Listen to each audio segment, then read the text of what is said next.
નમસ્કાર મિત્રો, ઉનાળુ પાકનું વાવેતર કરવું છે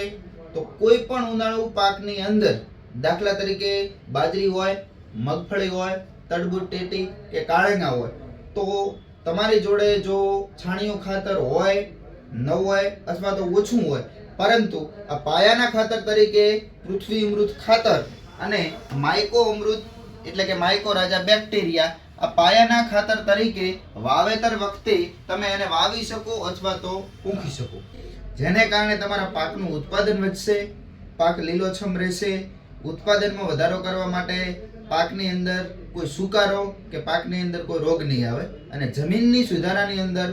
તમારી જમીન ખેડ કરવામાં એકદમ નરમ પોચી રહેશે, જેને કારણે તમારા ખેતરની અંદર જે જમીન છે એનો સુધારો તમને જોવા મળશે. અને ઉપર છંટકાવ સ્વરૂપે બ્લેક અમૃતનો અવશ્ય ઉપયોગ કરવાનો રાખવાનો, એટલે તમારા ઉત્પાદનમાં, આવકમાં અને વજન પકડવામાં અનાજ બહુ સારું નીકળે. કોઈ પણ પાક હોય પરંતુ આ વસ્તુ વાપરવાનો અવશ્ય આગ્રહ રાખો.